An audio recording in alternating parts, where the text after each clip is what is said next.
I never thought the sound of a doorbell could stop my heart. But on a rainy Tuesday evening, while the smell of garlic and roasting chicken filled the kitchen, that simple ding-dong changed everything. I was standing at the stove, stirring the pot. My daughter, Mia, was sitting at the kitchen table behind me. I could hear the scratching of her pencil against the paper. She was humming a little tune, something she heard on the radio, tapping her foot against the chair leg. It was the most beautiful sound in the world to me. It was the sound of safety. The sound of a happy, 10-year-old girl who knew she was loved. "Mom," she said, looking up from her math book. "Do we have any graph paper? I think I need it for this next part." I wiped my hands on my apron and smiled at her. "Check the second drawer in the living room cabinet, sweetie. Behind the old photo albums." She hopped off the chair, her ponytail swinging, and ran into the other room. That was when the doorbell rang. It wasn't a frantic ring. It was long, steady, and confident. I wasn't expecting anyone. It was raining hard outside, a cold November downpour that rattled against the windows. I turned the stove down to low and walked to the front door. I remember checking my reflection in the hallway mirror as I passed. I looked tired. I had flour on my cheek and my hair was in a messy bun. I looked like a mom. I unlocked the deadbolt and pulled the door open. The cold air hit me first, smelling of wet leaves and asphalt. Then, I saw her. For a second, I didn't recognize the woman standing on my porch. She was wearing a beige trench coat that looked expensive. Her boots were polished black leather, untouched by the mud. She held a large umbrella over her head, shielding perfectly styled blonde hair. But then she smiled. And that smile sent a shiver of ice straight down my spine. "Hello, Elena," she said. Her voice was smooth, rich, and terrifyingly familiar. It took my brain a moment to catch up. I blinked, gripping the doorframe so hard my knuckles turned white. "Sarah?" I whispered. "It's been a while," she said, tilting her head. "Aren't you going to invite me in?" Sarah. My former best friend. The woman I had laughed with, cried with, and grown up with. And the woman who, 10 years ago, had left her 6-month-old baby in a car seat on my living room floor with a note that just said, "I can't do this." That baby was Mia. My Mia. I stood frozen in the doorway. My body wanted to slam the door in her face. My instincts were screaming at me to lock the deadbolt and push the sofa in front of the door. But I couldn't move. "What are you doing here?" I asked. My voice sounded thin and shaky, nothing like the confident mother I usually was. "I'm here to see my daughter," Sarah said. She didn't sound guilty. She didn't sound sad. She sounded like she was asking to borrow a cup of sugar. Before I could answer, I heard footsteps behind me. "Mom?" "I found the paper."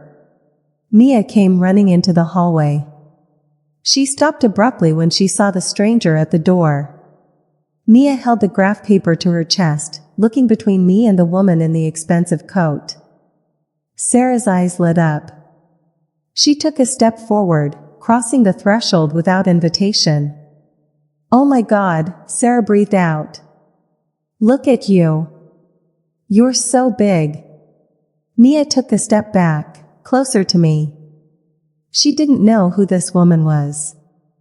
We had never kept it a secret that she was adopted, but Sarah was just a name in a story, not a real person standing in our hallway. "Who is that?" Mia whispered, grabbing the fabric of my apron. I felt a surge of protective anger. I stepped in front of Mia, blocking Sarah's view. "Sarah," I said, my voice dropping to a low, dangerous tone.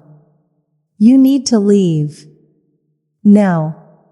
Sarah laughed, a light, airy sound that didn't match the tension in the air. Don't be silly, Elena. I just drove 4 hours. And look at me. I'm soaked. She shook her umbrella, sending droplets of water onto my hardwood floor. We have so much to catch up on. I'm not that mess you used to know. I'm different now. She looked over my shoulder, trying to make eye contact with Mia again. I'm your mother, sweetie, Sarah said.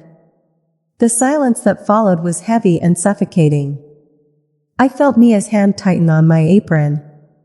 I felt the heat rising in my face. 10 years. For 10 years, I had been the one to wake up for midnight feedings. I was the one who sat on the bathroom floor when Mia had the stomach flu. I was the one who taught her to tie her shoes, to ride a bike, to be kind. I was the one who held her when she cried because she didn't look like the other kids in her class. And now, Sarah thought she could just walk back in because she had a nice coat and a new haircut? Go to your room, Mia, I said calmly, though my insides were screaming. Take the paper. Close the door. But Mom. Go. Now. Mia ran.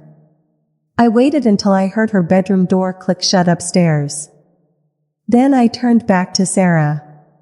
You have 5 seconds to get off my property, I said.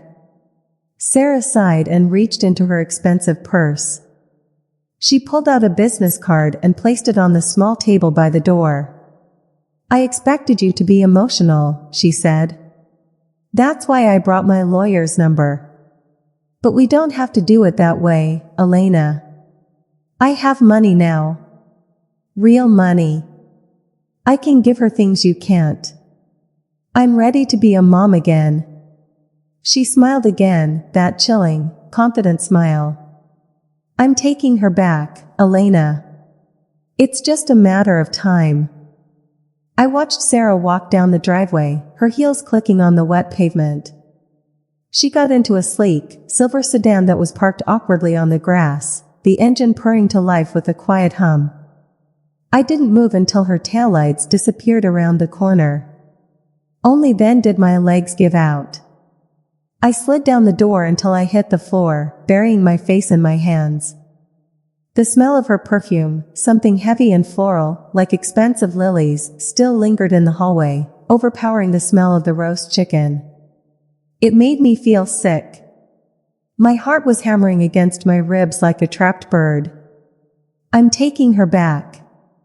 The words echoed in my head, louder than the rain outside. I looked at the business card on the table. It was heavy, cream-colored cardstock with gold embossed lettering. Sarah Vane. CEO, Vane Interiors. She wasn't the same person who used to sleep on my couch, borrowing $20 for cigarettes and cheap wine. She was someone new. Someone powerful. And that terrified me more than anything. Mom? The small voice from the top of the stairs made me jump. I quickly wiped my eyes, forced a smile onto my face, and stood up. I couldn't let Mia see me falling apart. Not now. I'm coming, honey, I called out. My voice cracked a little, but I hoped she didn't notice. I walked up the stairs, my hand gripping the banister tight. When I entered her room, Mia was sitting on the edge of her bed, her knees pulled up to her chest. Her room was her sanctuary, walls painted a soft lavender, posters of space and horses, and a string of fairy lights twinkling above her desk. It was the room of a happy, secure child. I sat down beside her. The mattress dipped under my weight. Who was that lady? Mia asked, her brown eyes searching mine. She said she was my mother. I took a deep breath. We had always told Mia she was adopted. We told her that her birth mother loved her but couldn't take care of her, so she gave her to us to keep her safe. But we had never given her the gritty details. We never told her about the addiction, the neglect, or the night I found Mia screaming in a soiled diaper while Sarah was passed out in the next room. That was Sarah, I said gently, tucking a loose strand of hair behind Mia's ear. "She's the woman who gave birth to you. Is she coming back?" Mia whispered. "She's gone now," I said, dodging the real question. I pulled Mia into a hug. She smelled of strawberry shampoo and pencil shavings. She felt solid and real in my arms. "You are my daughter, Mia. You are my heart. Nothing is going to change that. Okay?" Mia nodded against my shoulder, but I could feel the tension in her small body. She was smart. She knew adults lied sometimes to make things better. Later that evening, when my husband, Mark, came home, the house was quiet. Mia was asleep, or pretending to be. I was sitting at the kitchen table, the cold dinner untouched in front of me. The business card was in the center of the table like a bomb waiting to go off. Mark walked in, shaking rain off his coat. He saw my face and immediately dropped his bag. "Elena? What's wrong?" I pointed at the card. Sarah was here. Mark froze. He knew the history. He knew the fear. He picked up the card, reading it, his brow furrowing. "Sarah? Our Sarah? What did she want?" "She wants Mia," I said, the tears finally spilling over. "She said she has money now. She said she's different." "Mark, she looked rich. She looked like she could buy this whole street." Mark pulled a chair out and sat next to me, taking my cold hands in his warm, rough ones. "She can't just take her, Elena. We have the adoption papers. We went through the courts. It's been 10 years. She brought a lawyer's number," I whispered. "She said she's ready to be a mom again. As if Mia is a library book she can just check out whenever she feels like it." Mark squeezed my hands. "We will fight it. We are her parents. A judge isn't going to hand a child over just because the birth mom bought a new coat." His words were comforting, but that night, I lay awake staring at the ceiling. I listened to the wind howling outside, imagining it was Sarah's voice. "I have money now." For the next 2 days, we tried to act normal. We made pancakes on Saturday morning. We watched a movie on the couch. But the air in the house felt thin, fragile. Every time the phone rang, I jumped. Every time a car slowed down outside, I peeked through the curtains. Then, on Monday afternoon, the first real blow landed. I was in the garden, tidying up the fallen leaves, when a large delivery truck pulled up to the curb. 2 men in blue uniforms hopped out and opened the back. They began unloading boxes. Huge boxes. "Delivery for Mia," one of the men said, checking a clipboard. "I didn't order anything," I said, wiping dirt from my gloves. "There must be a mistake." "No mistake, ma'am. Address is correct. Needs a signature." I signed, confused. They carried the boxes into the driveway. One was clearly a bicycle, but not just any bike. It was a top-of-the-line electric mountain bike, the kind that cost more than my first car. The other boxes contained a flat-screen TV, a gaming console, and bags from a high-end clothing store. My stomach dropped. I saw a card taped to the handlebars of the bike. I ripped it open. "For my beautiful girl. I know I missed a lot of birthdays. I want to make up for them. I can give you the world, Mia. Love, Mom, Sarah." I stared at the pile of expensive gifts. It was a dragon's hoard sitting in my driveway. She wasn't just going to fight us in court. She was going to fight us for Mia's heart. She was going to try to buy her affection, piece by expensive piece. I felt a flash of rage so hot it made me dizzy. I wanted to drag it all to the curb for the trash collectors. But then the front door opened. "Mom? What is all this?" Mia was standing on the porch. Her eyes went wide as they landed on the bike. It was metallic blue, her favorite color. She looked at the gaming console, then at the clothes. It was every kid's dream come true. Is this for me?" she asked, her voice filled with awe.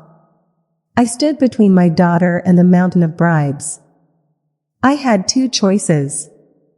I could tell her the truth and send it all back, making me the villain who took away her presents. Or I could let her keep it, and let Sarah get her foot in the door. I looked at Mia's face. She looked so excited. She looked so innocent. "It's from Sarah," I said, my voice flat. The excitement on Mia's face flickered, but it didn't disappear. She walked slowly down the steps, approaching the bike like it was a wild animal. She ran her hand over the shiny metal. "She sent me all this?" Mia whispered. "Why?" "Because she wants you to like her," I said, perhaps too harshly. Mia looked at me, then back at the bike. "She must be really rich," she said quietly. And in that moment, I heard the unspoken end of that sentence. Richer than us. That was the first crack. And Sarah was just getting started. We didn't send the gifts back. Mark wanted to. He wanted to load them all into the truck and dump them on Sarah's front lawn. But I stopped him.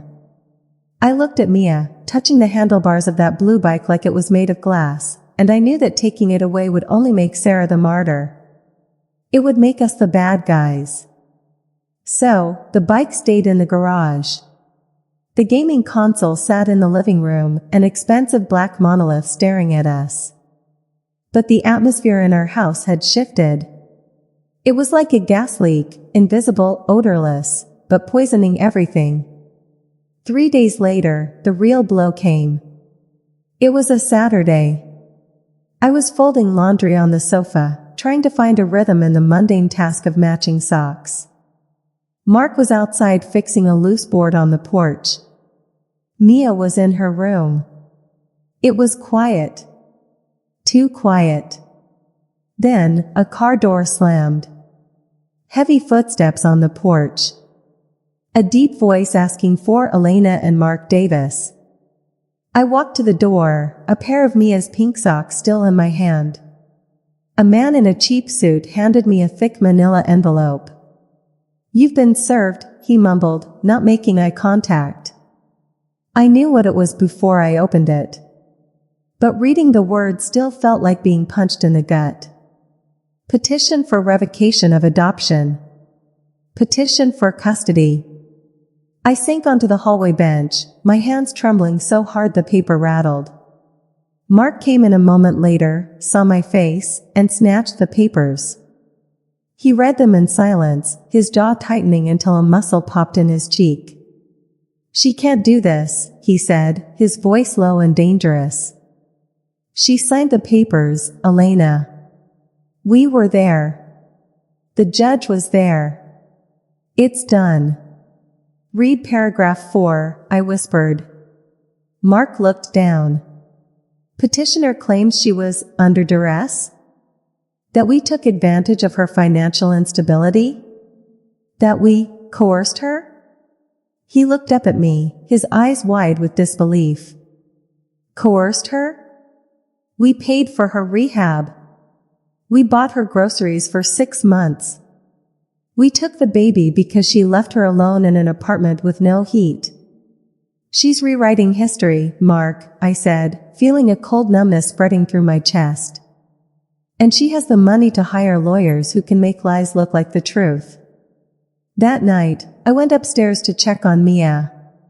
The door to her room was slightly ajar. I could see the glow of a screen illuminating her face. She was lying on her stomach, tapping away at the brand new tablet that had come in the box of gifts. I knocked softly. Mia jumped, quickly flipping the tablet over. "Hey, sweetie," I said, trying to keep my voice steady. "What are you doing?" "Just playing a game," she said too quickly. Her face was flushed. I walked over and sat on the edge of the bed. "Mia, you know the rules about screen time." "It's late." "I know," she mumbled, looking down at her quilt. "I just couldn't sleep." I reached out and gently took the tablet from her. "I'll take this for the night. You need your rest." Mia looked panicked for a second, her hand twitching as if to grab it back. "Mom, wait." "It's okay, you can have it back tomorrow," I said, soothingly. I walked out of the room, carrying the device. I intended to just put it on the kitchen counter. But something about Mia's reaction bothered me. The guilt in her eyes. The speed with which she hid the screen. I went into my bedroom and sat on the edge of the mattress. I pressed the power button. There was no passcode. The screen lit up. It wasn't a game. It was a messaging app. My breath hitched. I saw a thread of messages. The contact name was simply, "Real Mom." The world tilted on its axis. I felt like I was going to throw up. I scrolled up, my thumb shaking. "Sarah, did you get the bike, baby?" "Mia, yes." "It's awesome." "Thank you." "Sarah, you deserve the best." "I'm sorry I can't be there to see you ride it." "Your mom and dad don't want me to see you." "Mia, why?" "Sarah, they're scared, honey. They know that we have a special bond. Blood is thicker than water." "Do they yell at you?" "Mia, sometimes. When I don't clean my room." "Sarah, I would never yell at you. In my house, you'd have a maid to clean your room. You'd be a princess." I read the messages over and over, tears blurring my vision. It was poison. Pure, distilled poison, drip drop by drop into my daughter's ear. Sarah wasn't just fighting us in court, she was fighting us inside our own home, using a device she had planted like a bomb. "Elena?" Mark was standing in the doorway. He saw the tablet. He saw my face. "What is it?" I couldn't speak. I just held the tablet out to him. He took it, read the screen, and his face went pale. "She's talking to her? Behind our backs?" "She's brainwashing her," I choked out. "She's telling her we're the bad guys. That we're keeping them apart." Mark threw the tablet onto the bed. "That's it. I'm calling a lawyer. Tomorrow." But I knew a lawyer wouldn't fix this. This wasn't about the law anymore. This was about a little girl who was confused, dazzled by promises of being a princess, and wondering why her real mom was so nice while her mean parents made her do homework and chores. The next morning, the tension at the breakfast table was unbearable. Mia was poking at her scrambled eggs, refusing to look at me. She knew I had the tablet. She knew she was caught. "Mia," I started, trying to keep my voice gentle. "We need to talk about the messages." Mia dropped her fork. It clattered loudly against the plate. "You read them?" she accused, her voice rising. "That's private." "You are 10 years old, Mia. Nothing is private from your parents, especially when you're talking to strangers." "She's not a stranger," Mia shouted, standing up. Her chair scraped screeching against the floor. "She's my mother. She told me you'd say that. She said you'd try to keep her away." My heart broke into a million pieces. "Mia, she left you. We have loved you every single day of your life. She said she made a mistake." Mia yelled, tears streaming down her face. She said she was young and scared and you guys took me away. She said she wants me back now because she can take care of me. That is a lie, Mark said, his voice stern. I don't believe you. Mia screamed. I want to live with her. She has a pool. She doesn't make me do chores. She loves me. And then, she ran.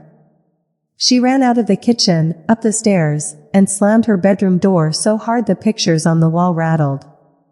I sat there, stunned, the silence of the kitchen ringing in my ears. The smell of cold eggs and burnt toast made my stomach turn. Sarah had won the first round.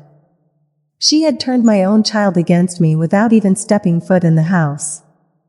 I looked at Mark. He looked defeated. We have to meet her, I said, wiping my face. Not in court. Face to face. I need to look her in the eye. Elena, that's dangerous, Mark warned. I don't care, I said, standing up. I felt a cold resolve settling over me, hardening my skin. She wants a fight? She's got one. But I'm not fighting for custody. I'm fighting for the truth. I grabbed my phone and dialed the number on the fancy business card. It rang twice. Sarah Vane speaking, the smooth voice answered. It's Elena, I said. Meet me. Today. 1 hour. There was a pause, and then a low, amused chuckle. I've been waiting for your call, darling. The Ritz-Carlton tea room? It's quite lovely this time of year. I'll see you there, I said, and hung up. I went upstairs to change. I didn't put on my mom clothes. I put on my best blazer, my sharpest heels, and I put on my armor. I wasn't going there to beg. I was going there to end this. The Ritz-Carlton was a world away from my cozy, slightly cluttered living room. It smelled of expensive wax, fresh lilies, and money. I walked through the lobby, my heels clicking on the marble floor, feeling like an intruder. I found Sarah sitting at a corner table in the tea room. She looked perfectly at home. She was wearing a cream-colored silk blouse and a gold watch that probably cost more than my car. When she saw me, she didn't stand up. She just leaned back and gestured to the empty chair across from her. You look tired, Elena, she said, her voice dripping with mock sympathy. Is the stress getting to you? I sat down, my back ramrod straight. I didn't look at the menu. I didn't look at the silver teapot between us. I looked straight into her eyes that were exactly the same shade of brown as Mia's. I saw the messages, Sarah, I said, skipping the pleasantries. I know you're talking to her. I know what you're telling her. Sarah smiled, taking a slow sip of her tea. I'm just telling her the truth. I'm her mother. We have a connection that you can't understand. No matter how many bedtime stories you read or how many scraped knees you bandage, you aren't her blood. And she knows it. You abandoned her, I whispered, the words trembling with 10 years of suppressed rage. You left her in a cold apartment with a dirty diaper and an empty bottle. You didn't care if she lived or died until you decided you wanted a new accessory for your perfect life. Sarah's smile didn't falter, but her eyes hardened. I was sick, Elena. I was young. I've done the work. I've built an empire. I have a penthouse in the city and a house in the Hamptons. I can give her a life you can only dream of. Private schools, travel, a future. What can you give her? A mortgage? A used car when she turned 16? I gave her a home, I said. I gave her stability. I gave her parents who show up every single day. You can't buy those things with a gold watch, Sarah. The court might disagree, Sarah said, leaning forward. Her voice dropped to a hiss. My lawyers are very good. They'll look at your modest income. They'll look at the fact that I'm rehabilitated and wealthy. They'll see a mother who was tricked into giving up her child while she was in a vulnerable state. It happens all the time. You're a monster, I said. No, she replied, I'm a woman who gets what she wants.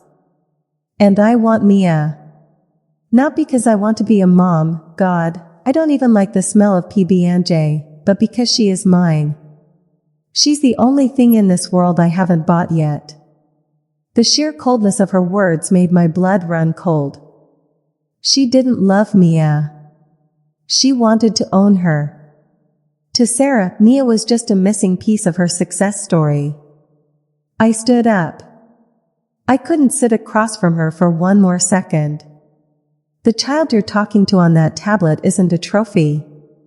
She's a little girl who is terrified. And if you think I'm going to let you break her heart just to satisfy your ego, you don't know me at all. See you in court, Elena, Sarah called out as I walked away. Her laughter followed me all the way to the revolving doors. The drive home was a blur. I felt defeated. How could I compete with that? How could I compete with someone who had no soul and a bottomless bank account? When I pulled into the driveway, I saw Mia's new blue bike lying on the lawn, discarded in the grass. The rain had started again, and the shiny metal was streaked with mud. I walked into the house, and the silence was deafening. Mark was in the kitchen, staring at a stack of legal documents. Where is she? I asked. In her room, he said, his voice flat. She won't talk to me. She told me she hates us. She said Sarah told her we only kept her for the government checks. I felt like I had been slapped. Government checks? We've never received a dime. We've spent everything we have on her. It doesn't matter what the truth is, Elena, Mark said, looking up at me with tears in his eyes. She's 10. She believes the person who's promising her a pony and a penthouse. I went upstairs and stood outside Mia's door. I could hear her crying.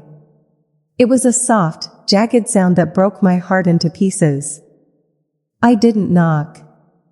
I just walked in. The room was dark, except for the glow of the fairy lights. Mia was curled up under her covers, a small lump in the middle of the bed. Mia, I said softly. Go away, she muffled through the pillow. I sat on the edge of the bed and put my hand on her shoulder. She flinched, but she didn't move away. I met with Sarah today, I said. Mia went still. She slowly pulled the covers down, her eyes red and swollen. Is she coming to get me? She wants to, I said honestly. She told me about the big house and the money. She told me she wants to give you the world. Mia looked at me, a spark of hope, or maybe fear, in her eyes. Are you going to let her? Mia, look at me, I said, taking her small, cold hand in mine. I can't give you a penthouse. I can't give you a maid. I can't even buy you a new bike every time yours gets a flat tire. But I can promise you this, I will always be the person who holds your hand when you're scared. I will always be the person who loves you even when you're mean to me. And I will never, ever walk away from you. Sarah said you don't really love me, Mia whispered. She said you just wanted a doll to play with. Is that what it feels like? I asked.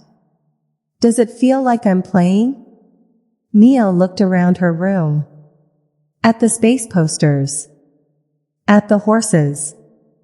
At the height marks we had carved into the doorframe every year since she was 3.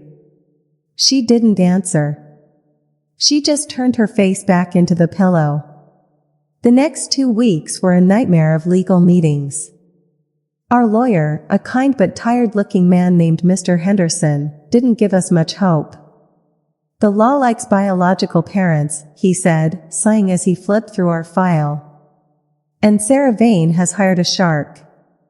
They're going to paint a picture of a woman who has overcome adversity and a foster system, which is how they'll label you, that took advantage of her. It's a compelling story for a judge. But we adopted her. Mark shouted. It's legal. Adoptions can be challenged if there's a claim of fraud or duress, Henderson said. And Sarah is claiming both. She's claiming she was coerced into signing those papers while she was under the influence, and that you facilitated that state. It was a lie. A massive, calculated lie. But as the court date approached, I realized that the truth wasn't what mattered. What mattered was who had the loudest voice. The day of the hearing was gray and cold. I wore the same blazer I had worn to the Ritz. Mark wore his only suit. We sat on one side of the courtroom and Sarah sat on the other, flanked by 3 men in black suits. She didn't even look at us. She looked like a queen waiting for her coronation. And then, the judge spoke the words that stopped my heart. Before we proceed with the legal arguments, Judge Miller said, peering over her glasses, I want to speak with the child. Alone. My heart plummeted. Mia was in the hallway. She was the one who would decide our fate. And after weeks of Sarah's whispers and bribes, I didn't know whose side she was on. The wait felt like an eternity. Every tick of the clock on the courtroom wall sounded like a hammer hitting a nail. Mark and I sat in the plastic chairs of the hallway, our shoulders touching but our minds miles apart. Across from us, Sarah was scrolling on her phone, looking bored, as if she were waiting for a flight rather than a verdict on a human life. Every now and then, she would glance at us and smirk. It was a look of pure triumph. She truly believed that every person had a price, and she was certain she had paid enough to own Mia's loyalty. Finally, the heavy oak doors opened. The bailiff gestured for us to come back in. My legs felt like lead. As we walked into the courtroom, I saw Mia. She was sitting in the witness box, looking tiny against the dark wood. Her hands were tucked under her thighs, and her face was pale. She wouldn't look at me. She wouldn't look at anyone. Judge Miller cleared her throat. She looked at Sarah, then at us.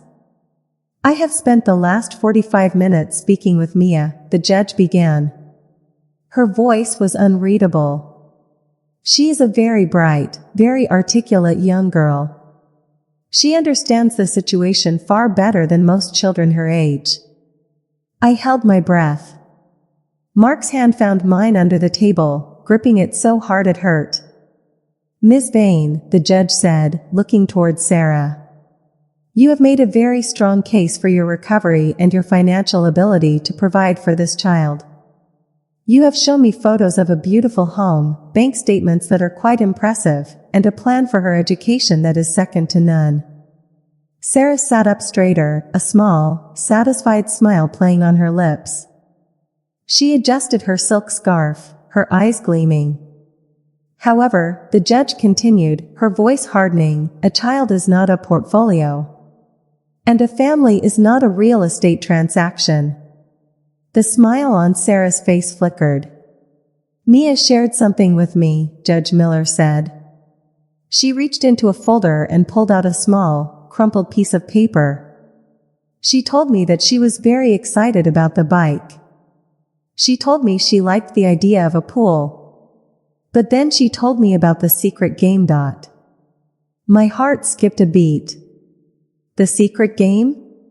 Mia told me, the judge went on, that Sarah told her they had to keep their messages a secret because the people who bought you would be angry. She told Mia that if she came to live in the big house, she would never have to follow rules again. She told her that love is measured by how much a person spends on you.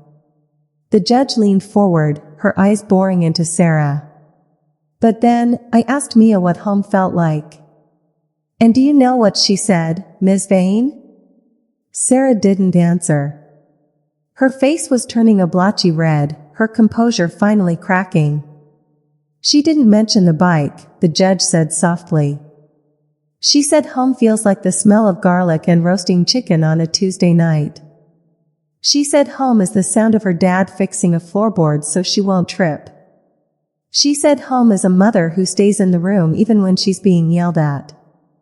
I felt the tears finally break. I looked at Mia, and this time, she looked back.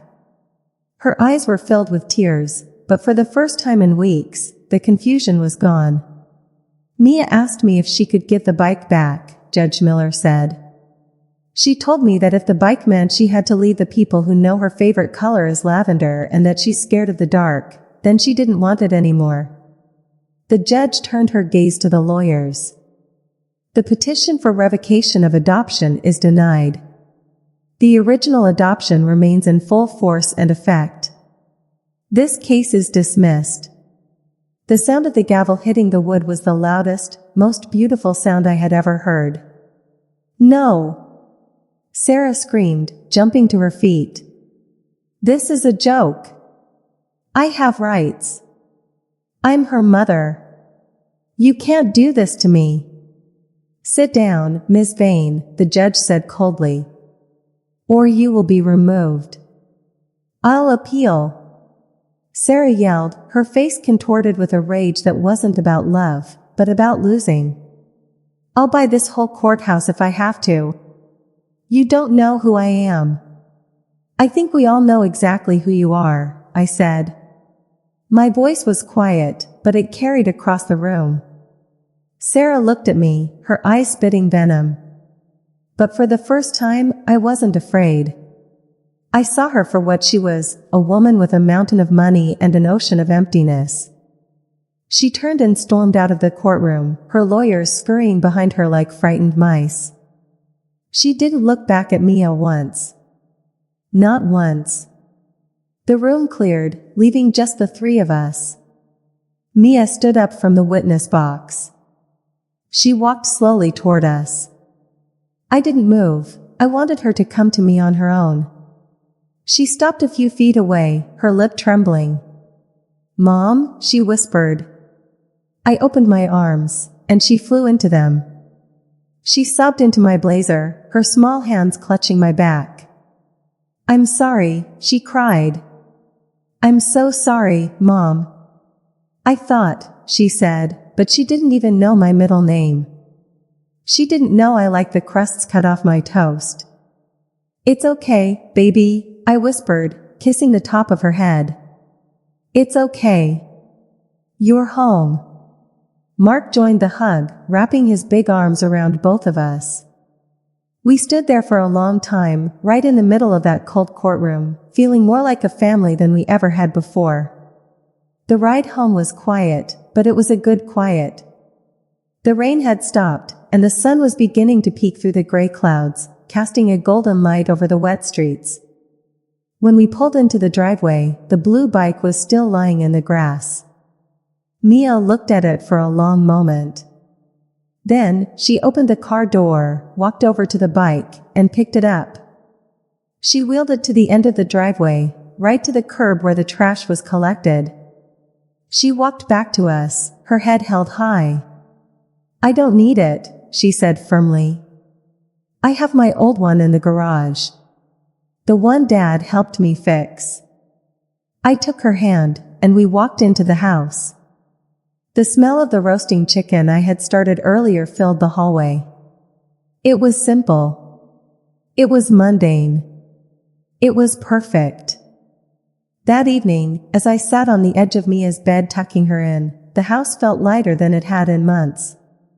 The expensive electronics were gone, and the silence that had felt so heavy with secrets was finally replaced by the steady, rhythmic breathing of a child who felt safe. I realized then that Sarah had made one fatal mistake. She thought motherhood was a title you could reclaim with a checkbook. She didn't understand that being a mother isn't found in the moments when everything is perfect and shiny. It's found in the messy, loud, and exhausting years of showing up when things are hard.